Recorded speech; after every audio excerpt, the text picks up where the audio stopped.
Jason Tatum, Jaylen Brown, Kristaps Porzingis, Drew Holiday, Al Horford, and Derek White lead the Boston Celtics, and they are back in pursuit of the NBA championship number 18. They faced the Miami Heat in the conference finals as the teams fought to a game 7 before they eventually lost. This has been a common theme for this team, making it far in the postseason, then coming up short of winning it all. Led by scoring from the Jays, as well as an entire team bought in on defense, the Celtics have been one of the best teams in the NBA for years now, and they are back to that this season. Some Boston fan favorites were lost this offseason, but with some big additions, the Celtics look to compete for a championship yet again, with maybe their best chance yet. So let's take a look at the squad and their players. Jason Tatum is one of the best players in the NBA, and he has a dynamic game, contributing in multiple aspects. His best trait has always been his scoring, averaging 30.1 points per game in the 2023 season, which was good for 6th in the NBA. And he is about a bucket again this season. He has a combination of scoring from all three levels, on and off the ball, which lead to his great bucket getting ability. First of all, Tatum is a very dangerous mid-range player. He can torch guys out of the triple threat, which is a very dangerous position to be in as a defender, and he can pull up out of that. And being able to operate in this area is what makes some of the best scorers ever the best scorers ever, and it helps so many guys be successful come playoff time. JT doesn't go to the shot nearly as much as others, but he can definitely still operate in this zone. Tatum also knows how to use his handle and body to get to the basket, and he improved his free throw rate last season. Sometimes he can get away from putting pressure on the rim, maybe shooting too many three-pointers, so focusing on constantly being an attack is important for him. And in this young season, he has done exactly that, doing a really good job getting to the basket and finishing within the mix of everything else. Speaking of his three-pointer, he shot 35% from 3 this past season, which isn't bad, but there was a big difference between his catch and shoot percentage, shooting over 40%, and his pull-up three-point percentage, shooting just 29.1% on 357 attempts, which was the worst percentage out of 29 players who attempted at least 200 pull-up threes this past season. He is again shooting amazingly on catch and shoots this season, and his pull-up three has been more efficient, but let's hope it can continue to move in the right direction. We know JT can have the ball in his hands and just cook teams, but one of his best traits is his movement and scoring without the ball. And a lot of this is a testament to Joe Mazzulla and the coaching staff and the overall Celtics offense. Tatum can act as a screener, and he comes off of screens himself as a scorer or playmaker, and he knows how to cut to the basket, and this just adds more dimensions to his game. So many stars are criticized, and rightfully so, for the lack of off-ball movement, but Tatum can hurt teams with or without the ball. He's also an active defender, contributing to the elite Boston defense, and he has improved for sure as a passer and overall playmaker. Among superstar players, I believe Tatum is one of the more inconsistent, having more not-so-great stretches than you would hope, and that is something he needs to work on to get to the next level. But overall, he is an amazing player. He is a guy a lot of fans are pointing to for MVP, and he will, of course, look to lead the Celtics to a championship this season. Jaylen Brown has been a huge part of this Boston core and has been the number 2 next to Tatum. His best trait as a scorer is his ability to slash to the basket. He can get to the cup in the half court, and his athleticism makes him very dangerous in the open floor, as many players elect to simply let him do as he pleases with his dangerous speed and dunking power, which is fair enough. He was 3rd in total transition points last season and 4th in transition points per game. JB is also good in the mid-range, and these shots from him and Tatum can make for a lethal Boston attack. Brown's three-point shot last regular season wasn't great, but he did shoot better in the playoffs, including 44% on catch-and-shoot threes, and he is shooting a higher percentage so far this season. But overall, his slashing and rim finishing, as well as his mid-range shooting, is how he makes most of his money as a scorer. The playmaking department is where Boston fans want JB to take some strides. He almost averages the same amount of turnovers as assists in the playoffs, and he has trouble sometimes with his handle, sometimes dribbling into defenders and losing the ball, and we've seen a bit of that this season as well. Brown becoming a better playmaker and improving his vision is the next step to him reaching that next level, and it will unlock a whole nother level in the Celtics offense as well. Defensively, Brown can be very good on ball, but Boston fans complain often about his off ball defense, sometimes making not so great decisions. Brown, of course, has his flaws, but he is undoubtedly a major piece for the Celtics team, helping them get to the finals in 2022 and showing up and overall achieving playoff success. And he will continue to be pivotal to their future. One of the new additions to the team, Kristaps Porzingis, has already shown why they decided to trade for him. They sent out Marcus Smart, Danilo Gallinari, and Mike Muscala, as well as a draft pick in a three-team trade to get the big man. Coming over from the Washington Wizards, Porzingis averaged 23 and 8 with 1.5 blocks per game. The team did lose the Time Lord, Robert Williams, this offseason in a separate trade, but Porzingis also brings high level rim protection. He is 7'3". Anyone who gets the idea to challenge him will have to deal with that, and he has continued his shot blocking ability in Boston. He fits right in with this team's very defensive based identity. On offense, we know what Porzingis is and why people have referred to him as a unicorn for his entire career. He can knock down the three and is a great pick and pop player. He can replace Time Lord's defense, but he is undoubtedly and of course a much better offensive player, and his shooting adds a dangerous element to the Celtics offense. His abilities with his size allow for their attack to be much more dynamic. Porzingis has also shown his post presence and is oftentimes simply too tall for anyone to deal with. The Wizards were without their center, Daniel Gafford, when playing Boston in the third game of the season, so Kyle Kuzma and Denny Avdia had to deal with Porzingis. Of course, most teams will have a center out there, so he won't have this easy of a time all the time. But even then, most teams do not have a 7-3 matchup for the Boston Big.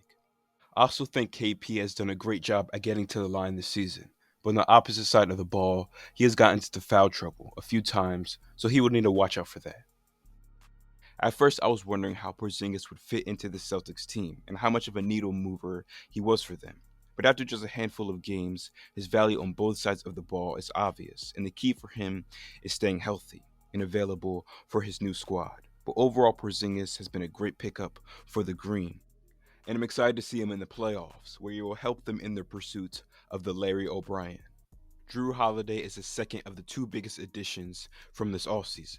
He's been a huge piece for the Milwaukee Bucks for the past few seasons, helping them to a championship in 2021.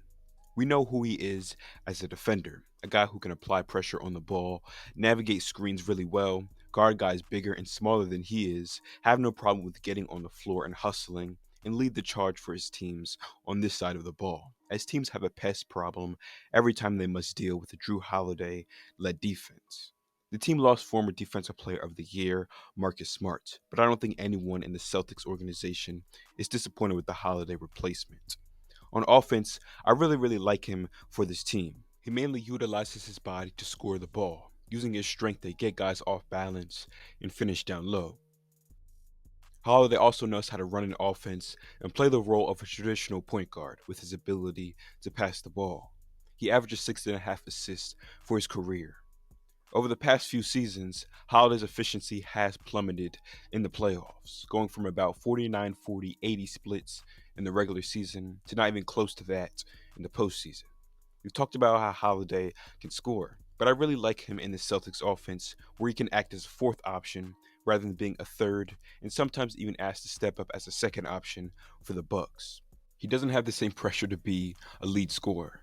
He can attack when he finds openings. And I really like this behind JT, JB, and KP. Even though this is the case, his efficiency does need to get back to where it usually is because he has been down so far, and hopefully he will be more effective offensively in the playoffs. Holiday has been great so far for Boston, averaging the most rebounds he ever has, showing his usual defensive versatility, and leading his team in assists. Holiday has been great so far for Boston, and I think he will continue to have a great season and will help this team's long awaited goal of getting back to hanging championship banners with his past experience in this area. Derek White is probably the best role player in the NBA, and he is invaluable for the Celtics team, and I love watching his game. For starters, he was all defensive second team last season, and is yet another guy that makes this Boston defense so great. He was number one amongst guards for total blocks. He plays with some of the most hearts across the league and has that championship pedigree, never giving up, and always hustling. White is shooting great from three this season, and yeah, it is a small sample size, but he also shot 45.5% on over 5 threes a game across 20 playoff games last season, and 38% during the regular season. He can drive the ball to the basket, and he is dangerous off the ball as a cutter, always looking for opportunities and openings. He can also do some damage as a passer simply because he knows how to make the right play. Derek White is great, and his value to the Celtics team cannot be overstated. And when he is not there, the players, coaches, and fans feel it. He will be huge for any potential Celtics championship. Al Horford is now in his second stint with the organization, and he's been super important for them both times. He's another one of the main reasons, if not the main reason, Boston has had such great defenses over the years as the back line of their defense. Guarding guys like Giannis Antetokounmpo and Joel Embiid in the postseason has been his job, and he's been making it tough for those guys for years, bothering them as much as any player could. Horford can also switch onto smaller players, even at 37 years of age. He's not able to move the same way he once was, but he's still above average in this department for a big. At this point of his career, Horford isn't giving you much offensively besides spotting up for three. He shoots almost 40% from three for his career in the playoffs, including 48% across 23 playoff games in their 2022 finals run. And these makes can be killers for teams in the playoffs. He did struggle mightily in these past playoffs, shooting just below 30% from three. And this will need to get back to where it usually is next postseason because it makes their offense that much more dangerous and dynamic when he is hitting. And it makes him that much more valuable on top of his stellar defense. These are the main six guys for the Boston Celtics, but after these six, there is a drop off. The Boston Celtics lost Malcolm Brogdon this past offseason, and he was a great backup point guard for them, winning Sixth Man of the Year. He offered great three-point shooting, and he gave them a guy who could play make for others off the bench, which is super important for any team. Another bench guy in Grant Williams was also lost, who is a strong, tough defender and has been a very good three-point shooter in his career, especially in the playoffs. Robert Williams spent a lot of his time coming off the bench, and again, his rim protection is elite. You lost all these guys, and of course, without moving Williams and Brogdon, you wouldn't have gotten Holiday, but it is obvious the Celtics missed these guys. Replacing Brogdon at backup point guard has been Peyton Pritchard, and this season, he's just been bad in this role after signing a new contract. He's shooting very inefficiently, and although the hope from Boston fans and the organization was that his past flashes of potential weren't just that alone, he is disappointed in this role thus far. Sam Hauser has been the best contribution off the bench, shooting around 40% from three, and in this day and age, we know how important this is. Luke Cornett has been their backup center so far this season. The Boston Celtics have one of the worst benches in the NBA. They are at the bottom of the league in bench points per game. This isn't going to cut it. No matter how good any team's starters play, you need guys off the bench to come in and contribute. We just talked about the main players of the Celtics team, but they still need some help off the bench. Now, on Friday's win versus Brooklyn, the bench had their best outing of the season. Pritchard was much more efficient than he has been, and he was active, especially on the offensive boards.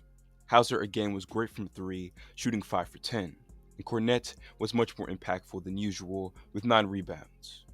O'Shea Brissett had some impact as well, with some hustle plays in the few minutes he did play after a couple of games without seeing the floor. Another guy the Celtics can go to when they need some depth is Lamar Stevens, and he offers himself defensively. This is great to see. Hopefully this can act as a confidence and comfort boost for the bench, because before the win versus Brooklyn, things were looking terrible, and they would need to perform throughout the season if Boston wants to win it all. We will see if they can keep it up in the future. The Boston Celtics have been great so far this season, sitting at 8-2, only behind the Philadelphia 76ers. This season, they are my pick to win the championship, but they still do have their kinks to work out. In their couple losses, the offense had trouble finding rhythm. Now this roster is only 10 games in together, so they aren't going to be perfect, but they have been really good, and I'm excited to see how they continue to grow. What do you guys think?